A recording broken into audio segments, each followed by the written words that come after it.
columnista del periódico Excelsior, del Heraldo de México y jefe de oficina del alcalde de Coyoacán, porque hacía referencia en el segmento con Ricardo Sevilla de algunos tweets y de algunas publicaciones del ex embajador de México en Cuba, convertido, es mi opinión y ya lo platicaré con él, en un verdadero golpeador de la Cuarta Transformación.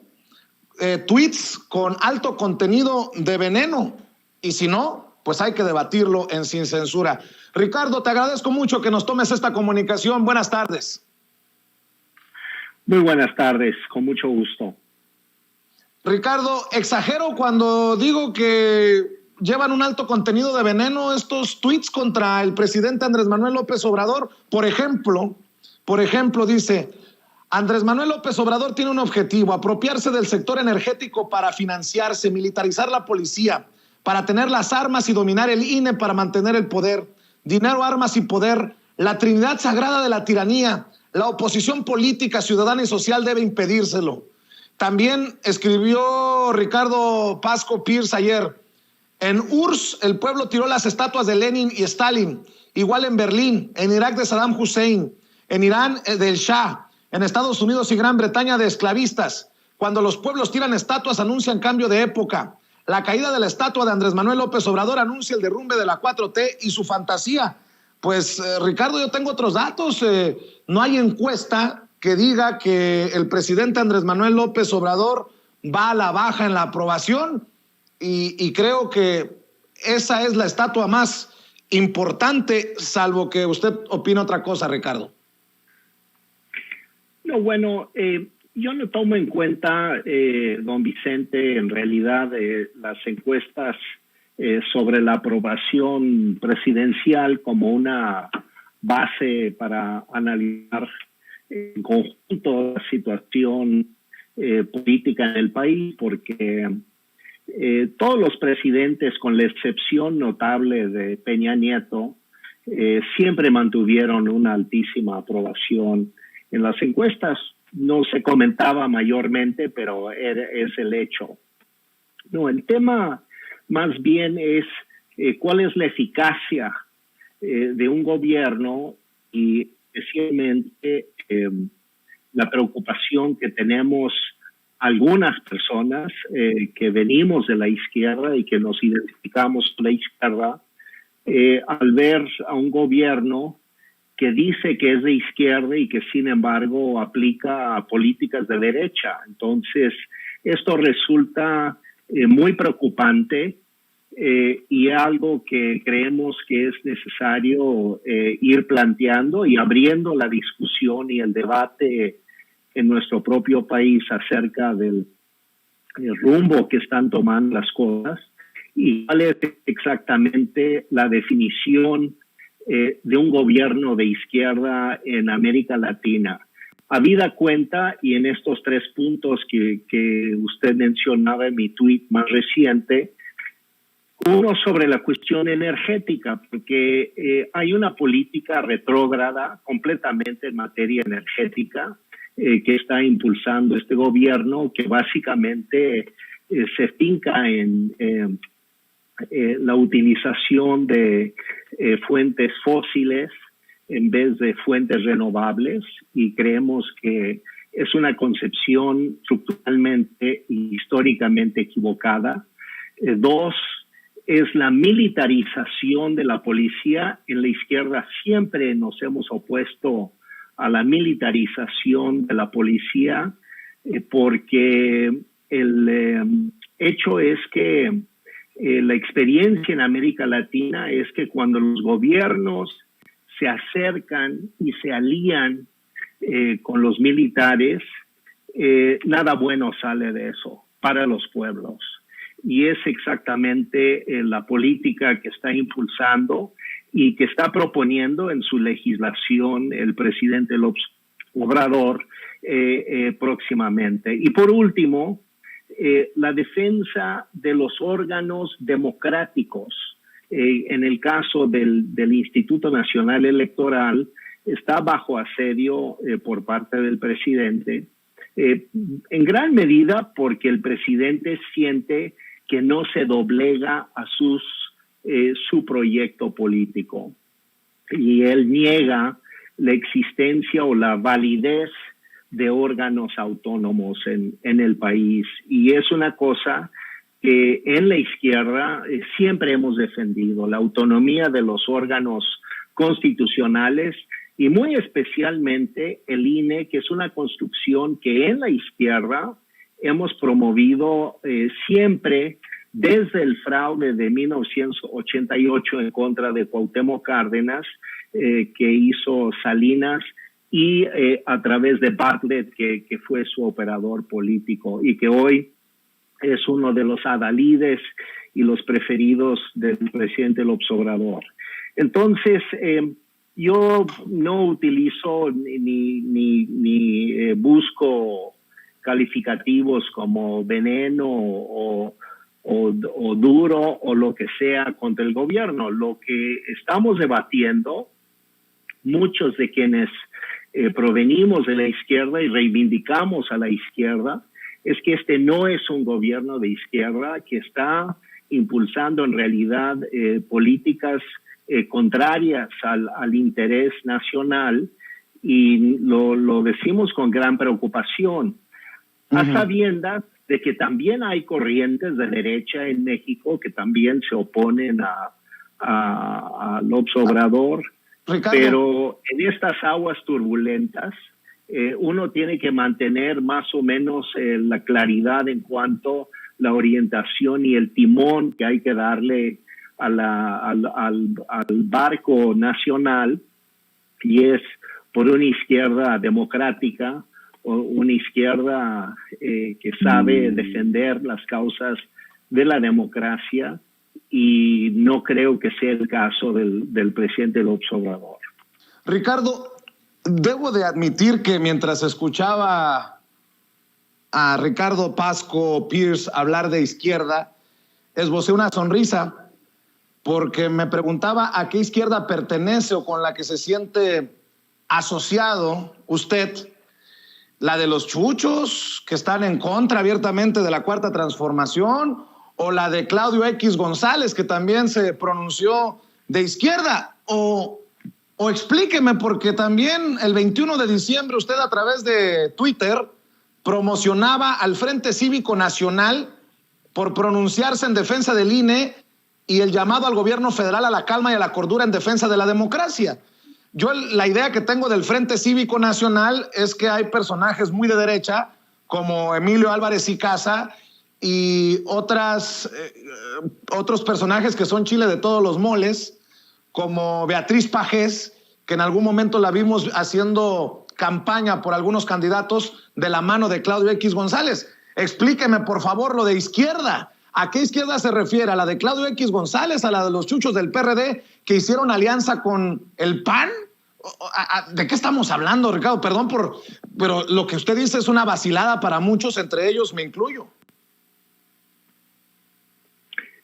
Bueno, yo no creo que sea una vacilada. Yo creo que es un tema muy serio y amerita una discusión muy seria y muy profunda para definir exactamente qué es, qué tanto estas etiquetas que se quieren utilizar en estos tiempos tienen validez y tienen sentido.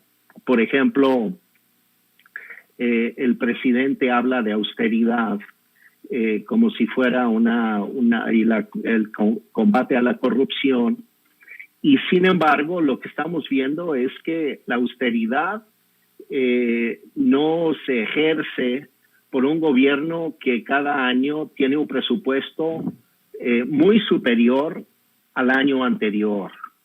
O sea, no se entiende de qué estamos hablando. Hoy justamente que inician actividades laborales aquí en México, por ejemplo, el Instituto Nacional de Antropología acaba de recibir un recorte de todo su personal académico. El CIDE está en huelga porque quieren imponer a un director que no cree en la libertad de cátedra. Estamos hablando de un gobierno que está aplicando políticas que yo, francamente, lo digo y lo digo con mucha seriedad, creo que son en realidad de inspiración de esa temida y odiada neoliberalismo, porque la austeridad se aplica a la gente, a los programas, a la ciencia, a la inteligencia, a la investigación. Entonces, imposible considerar al gobierno de López Obrador como de izquierda. No hay manera. Incluso está teniendo que explicar el gobierno por qué están defendiendo a los caciques en el sindicato petrolero. Y la secretaria del Trabajo está por presentarse, al parecer, el día de mañana para explicar por qué la elección está bien y por qué los caciques sindicales en el sindicato petrolero deben seguir en el poder. Entonces, hablemos de democracia, hablemos de cómo hacer que las políticas públicas no destruyan los valores del bien público que se ha construido durante décadas y que un gobierno que considera que puede destruir todo eso sin tener consecuencias para el país a largo plazo, porque dice que es de izquierda, se puede considerar de izquierda. Yo no lo entiendo. Los chuchos, igualmente, Claudio X González, Beatriz Pajés, Álvarez y Casa, pues son todos actores en la escena política y yo no estoy hablando de ellos, estoy hablando de lo que me parece es una política de izquierda que tiene que ver con la construcción de un Estado sólido, un Estado democrático, un Estado donde se respetan las elecciones, un Estado donde se defiende la construcción de la libertad de cátedra, la libertad de investigación, donde ejerce libremente el debate público sin intimidar a periodistas, sin querer amordazar a intelectuales. Y entonces eso para mí es una política de izquierda. Y yo no entiendo, yo no tengo que defender ni lo que digan unos y otros. Ese no es mi papel.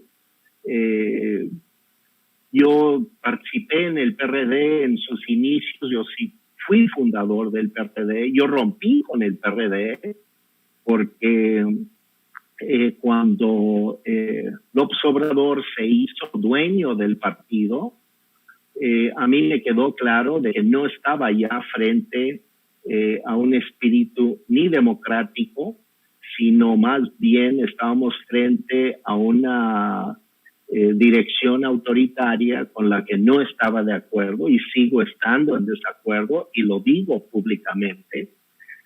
Pero de ahí a tener que colocarme en la posición de decir que defiendo lo que diga un Claudio X González, lo que diga una Beatriz Pajés, lo que digan los chuchos, no es mi papel. Ese no, yo no asumo esa responsabilidad.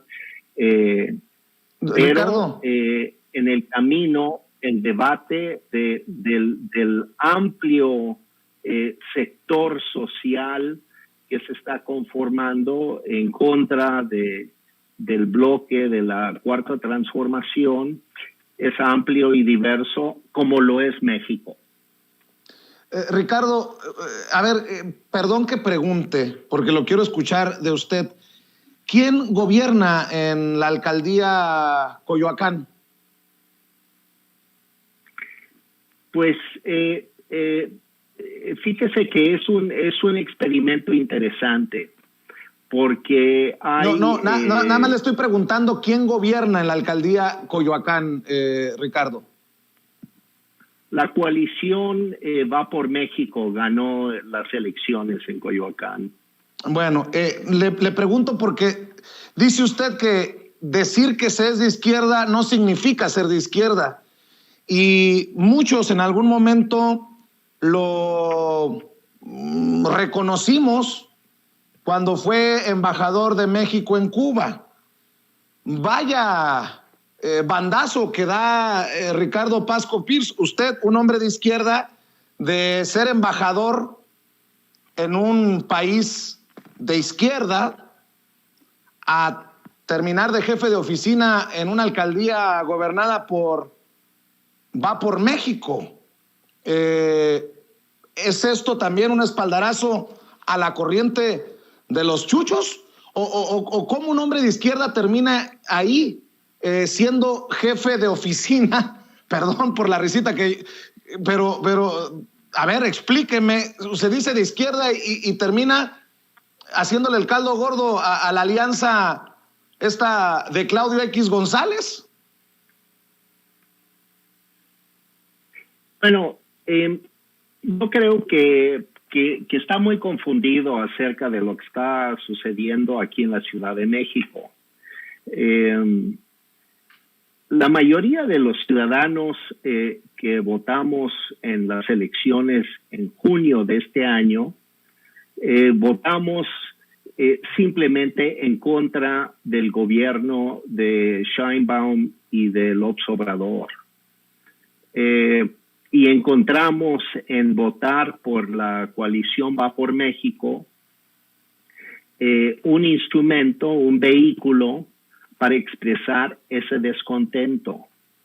Y eso hay que entenderlo, porque si no se entiende eso, pues no se va a entender por qué también en el 24 podría suceder perfectamente que una mayoría de ciudadanos votásemos en contra de Morena. De hecho, si uno suma los votos del conjunto de la oposición en las elecciones en junio de recién pasados de Va por México y Movimiento Ciudadano, recibimos 2 millones de votos más que el bloque de Morena y sus aliados. Es decir, si hubiera sido una elección presidencial, habría perdido las elecciones Morena. Y esto es importante. El hubiera no existe. Para ustedes que no viven aquí en México, entender que hay un estado de ánimo de cambio. Y hay un estado de ánimo también de desconcierto con la manera en que López Obrador está utilizando su bono de aceptación por haber ganado las elecciones en el 18. Porque en vez de unir al país, en vez de crear un ambiente de búsqueda y trabajo para la transformación de México, lo que ha hecho es dedicarse en esencia a polarizar y enfrentar a toda la población. Y esta actitud también Ricardo, lo está profundizando de una manera permanente todos los días, incluyendo hoy en la mañana, en la mañanera, atacando a la oposición, descalificando a quienes no opinen o no opinamos como él. Y este desgaste de su bono que recibió en 2018 es lo que tiene desconcertado, yo digo, una mayoría de mexicanos que están replanteando la ruta correcta que hay que seguir. Entonces, yo creo que para entender cómo se están construyendo las cosas, por ejemplo, aquí en la Ciudad de México, pues una mayoría de ciudadanos que votamos en contra de ellos. Y eso hay que tomarlo en cuenta porque, y puesto el desconcierto del presidente López Obrador con las elecciones últimas, porque él sabe, como lo sabemos nosotros, que la Ciudad de México es una suerte de barómetro del estado de ánimo real del país, de hacia dónde están dirigiendo, por dónde soplan los vientos del país. Así fue en el 1997, cuando Cuauhtémoc Cárdenas ganó la ciudad. Ya esa decisión de la Ciudad de México, 3 años después, instaló la alternancia en el país. Y yo creo que lo que indicó esta elección última de junio de este año es que los vientos están soplando en otra dirección distinta a la de la Cuarta Transformación, porque Andrés Manuel, en vez de construir un gran proyecto unitario nacional que unificara al país en torno a una gran transformación, optó más bien por dejar de ser presidente y seguir siendo el líder político polarizador, en todo el tiempo en campaña, todo el tiempo confrontándose. Y esto está creando un ambiente y un estado de ánimo social adverso, si no a él en lo particular, sí a su marca, sí a su partido.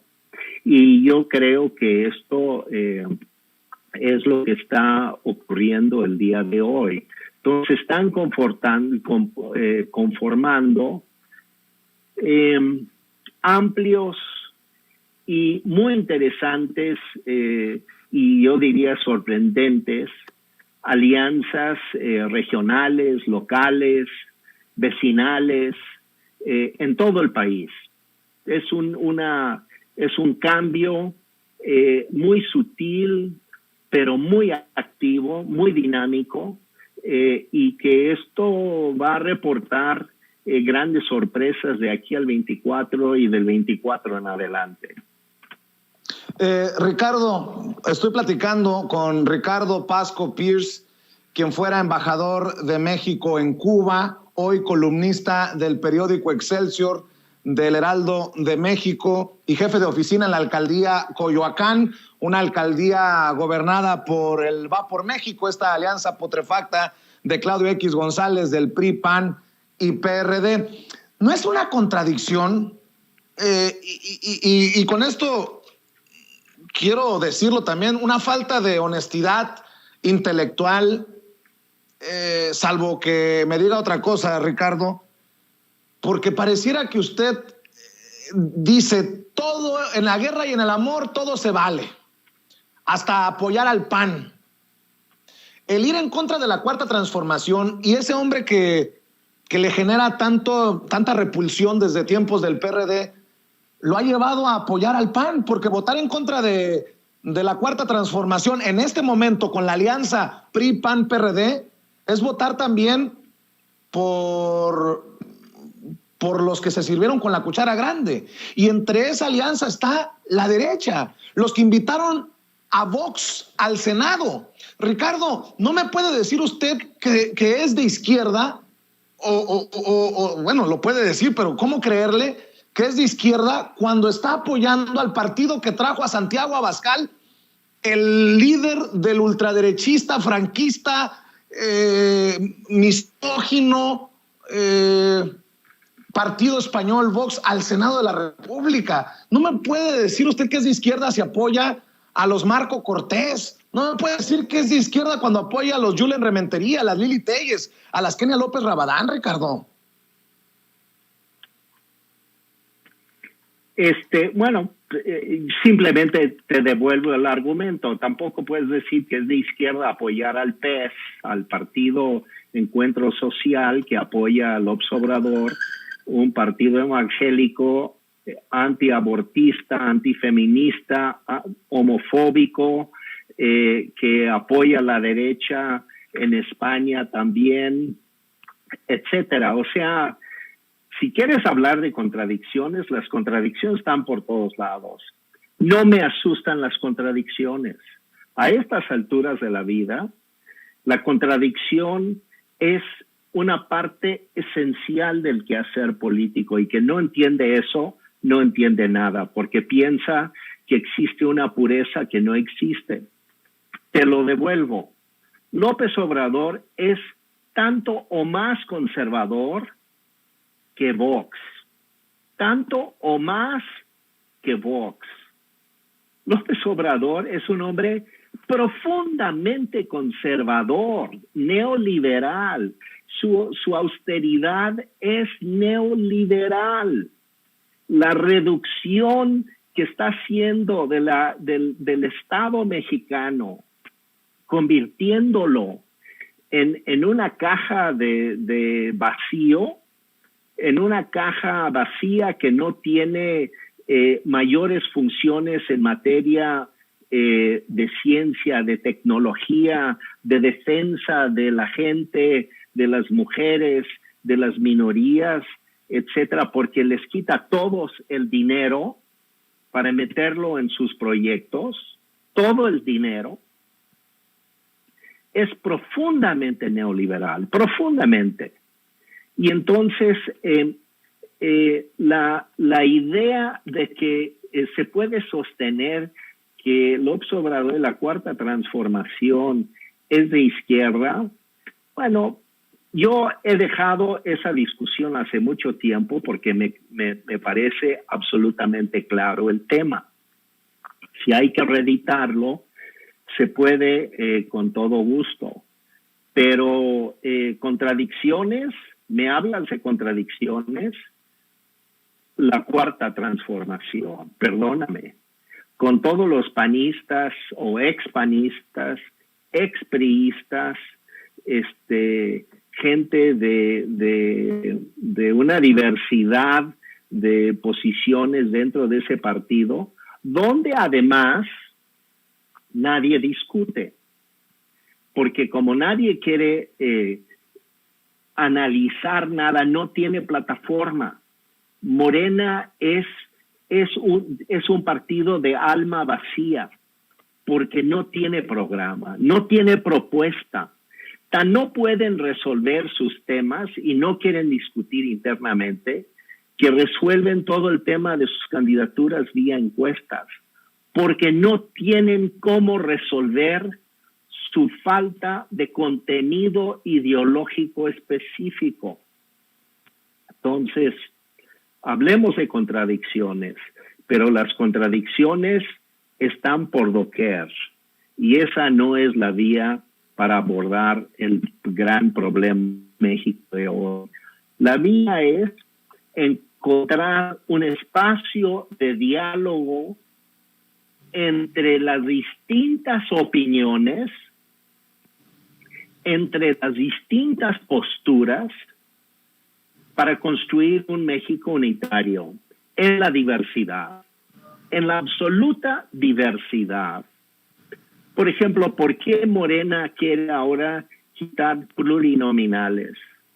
Porque las representaciones plurinominales son la representación de la diversidad minoritaria. La representación de las minorías en el Congreso es sumamente importante. Es parte de reconocer que la riqueza de un país es su diversidad. Y esta idea de López Obrador de que todos tenemos que pensar con él o somos traidores es un absoluto contrasentido a cualquier visión democrática de la sociedad mexicana. Y entonces Yo no le temo las contradicciones, yo no le temo a encontrar en la diversidad fuerza, porque para mí en la diversidad está la fuerza de un país, no en pensar que todos tenemos que pensar como el presidente, y si no piensas como el presidente, te tienes que ir del país. Y el hecho es que hay muchos ejemplos de esto, y quiero poner uno que me parece importante. El nuevo presidente de Chile, Boric, llegó al poder apoyado por la democracia cristiana chilena. La democracia cristiana chilena llamó a votar por Boric. La democracia cristiana chilena es el partido hermano del PAN en México. Y ellos votan por Boric. Entonces, ¿esto descalifica a Boric? ¿Esto quiere decir que Boric es un inconsecuente? No, yo digo que no.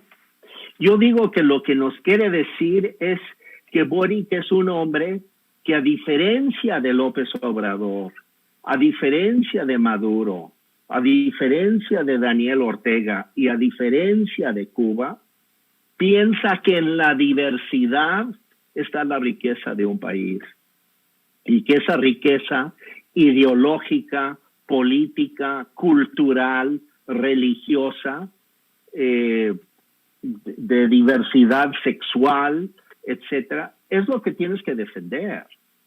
Y si no eres capaz de defender eso y piensas que todos tienen que ser como tú, es decir, no me refiero a usted en particular, sino a un tú colectivo,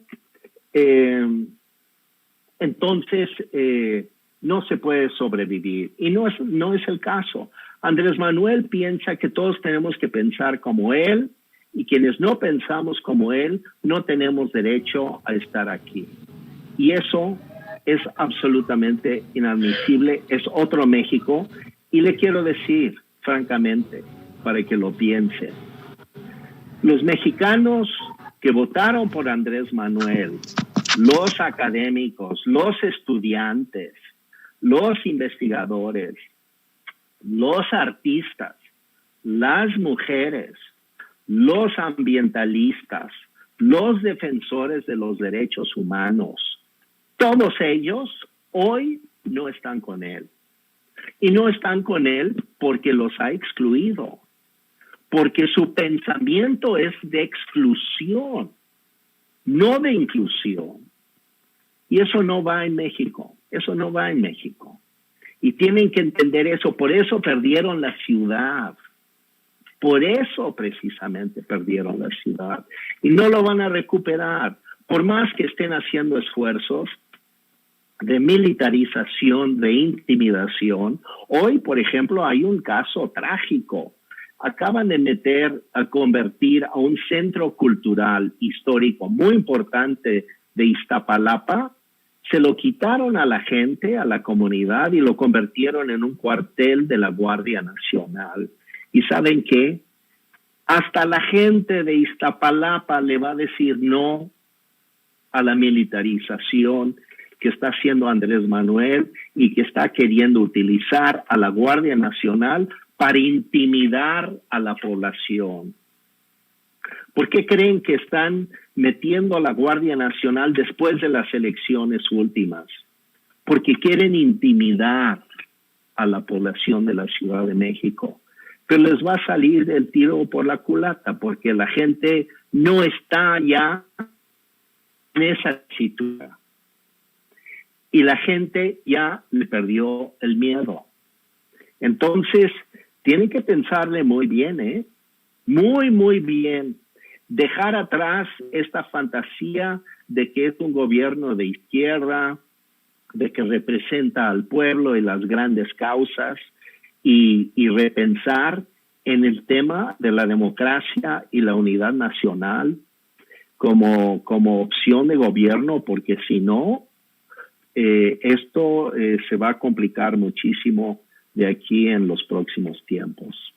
Para cerrar, Ricardo, y agradecerle el tiempo que le ha dedicado a este diálogo en Sin Censura, Ricardo Pasco Pierce, el tiempo nos dirá quién tiene la razón, o la mayoría que estamos en contra de que regrese el PRI, el PAN, de que llegue el PRD convertido hoy en no sé qué.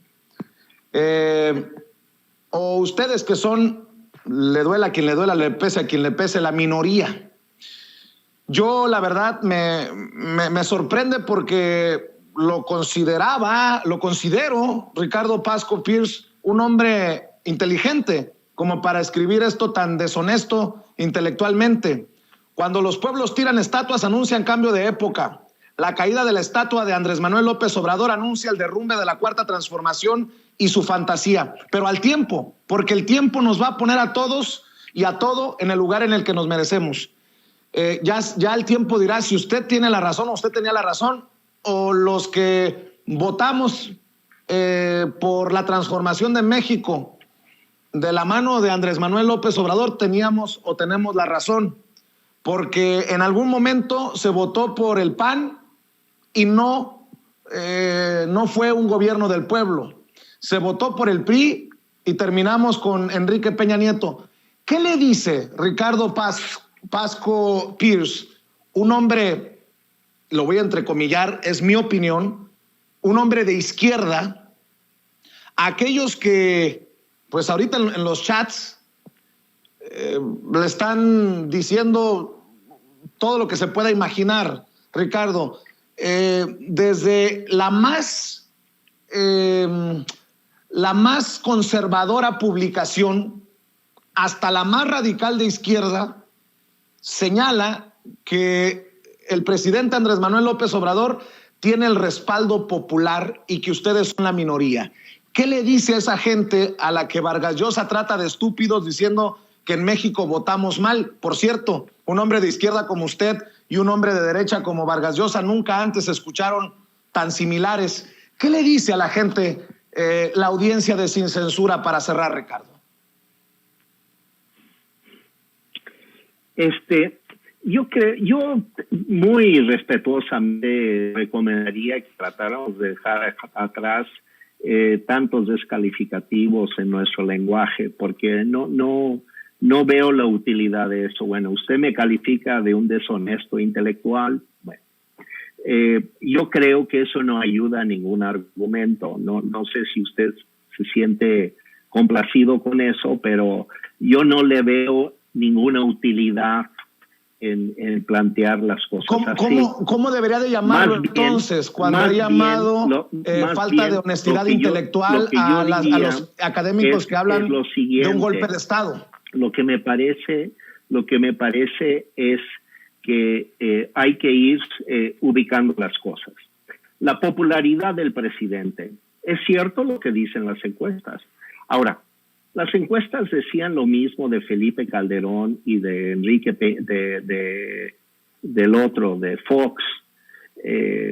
Y no quiere decir que hayan gobernado bien, pero tenían una alta estima en la opinión pública.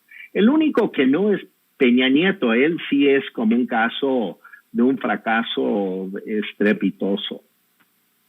Pero ve usted las encuestas. Fuera del tema de la estima al presidente, en todas las encuestas, el presidente, las políticas públicas del presidente en economía, en seguridad, en salud, en educación, está reprobado el presidente López Obrador en sus propias encuestas. En uno de sus informes, el presidente nos informó que Gobernación había hecho una encuesta cuando estaba Olga Sánchez Cordero, de Secretaría de Gobernación, que le daba a él una popularidad del 71%. Yo revisé esa encuesta porque la Secretaría de Gobernación, UFANA, la publicó en su portal. Y yo me metí en las entrañas de la encuesta. Y en la misma encuesta de gobernación estaba reprobado el presidente en seguridad, en economía, en salud, en educación. Es decir, hay una contradicción real entre la popularidad del presidente y la reprobación popular de sus políticas. Y es una realidad, no lo digo yo, lo dicen las encuestas. Todas las encuestas dicen lo que yo estoy diciendo, de todas las casas encuestadoras. Pero si lo dice la encuesta de gobernación, bueno, ya no digo más. Entonces, tenemos que evaluar también en esto, porque por eso digo, yo empecé diciendo, yo no me guío por el tema de las encuestas de la popularidad del presidente, porque si eso fuera cierto, habría ganado la Ciudad de México y no fue así. Entonces, ¿de qué estamos hablando en realidad? Estamos hablando de cómo construyes un país en paz, con capacidad de diferir entre distintas opiniones, pero también con capacidad de llegar a acuerdos para caminar juntos a la mera hora cuando es necesario. Y lo que yo estoy observando es de que López Obrador no tiene esa capacidad y ahí ha fracasado. Y va a seguir fracasando porque él no quiere, él no es capaz de reconocer que esa no es la vía para gobernar. La confrontación, la polarización, la descalificación son instrumentos para la administración de la política y de eventualmente el uso del poder y la fuerza en el país. Pero yo no veo que eso le va a redituar en los próximos 3 años. Ahora, usted dice correctamente, bueno, al tiempo. Muy bien, pues al tiempo, efectivamente al tiempo. Pero yo creo que mi recomendación a todos es ir dejando atrás la estridencia. Yo veo la estridencia en mi feed, mi timeline de Twitter ante mis tweets. Bueno, yo creo que ahí se está reflejando un poco el ambiente claro. Polarizado que hay, evidentemente, en el entorno político de México. Pero francamente, quien ha creado esta situación, él tiene la autoría absoluta del presidente de la República en sus mañaneras. Y es un modelo, es una apuesta de gobernanza la que él hace, de pensar que esa es la mejor manera de gobernar y guiar a México. Yo discrepo con esa visión, pero efectivamente estoy seguro que en los próximos años estaremos todos puestos a prueba y veremos cuál es la visión que predomine en el país, o la visión de la polarización como forma preferente de gobernabilidad, o la forma del consenso y el diálogo como la forma de gobernabilidad, de darle gobernabilidad a México. Y el tiempo dirá, y en efecto, esa es la gran prueba histórica que vamos a enfrentar en este país. Se pronuncia contra las estridencias, contra los adjetivos, un hombre que escribe en Twitter: dinero, armas y poder, la trinidad sagrada de la tiranía. El hombre que dice: para pagar la inútil refinería de Dos Bocas, el Tren Maya que irá a su rancho y al aeropuerto Felipe Ángeles, cuya viabilidad se desconoce, el gobierno quita dinero a la educación, la investigación y despide a cientos de académicos. El hombre que dice que la fugacidad de su poder empieza a angustiar al presidente López Obrador, el hecho de entrar al segundo y último trienio de su sexenio. Ricardo Pasco Pierce, quien escribe, entre otras cosas, o retuitea que Gabriel Boric, el presidente electo de Chile, habló con Joe Biden, pero no dice gran cosa de las declaraciones de Boric sobre la relación cercana con Andrés Manuel López Obrador. El hombre que escribe sin estridencias, nótese mi sarcasmo, ¿qué propósito oculta la santificación de Andrés Manuel López Obrador? Solalinde lo equiparó a Jesucristo, Muñoz Ledo lo declaró iluminado, Gatell lo define como ser superior, frases hechas para oídos populares, congraciarse o preparación para la reelección ante la falta de sustitutos creíbles. Válgame Dios, pues ya lo leí todo. ¿Usted también cree en que Andrés Manuel López Obrador quiere reelegirse? Le agradezco, Ricardo Pasco Pierce, que haya aceptado hablar con nosotros sin censura y espero que no sea la última ocasión.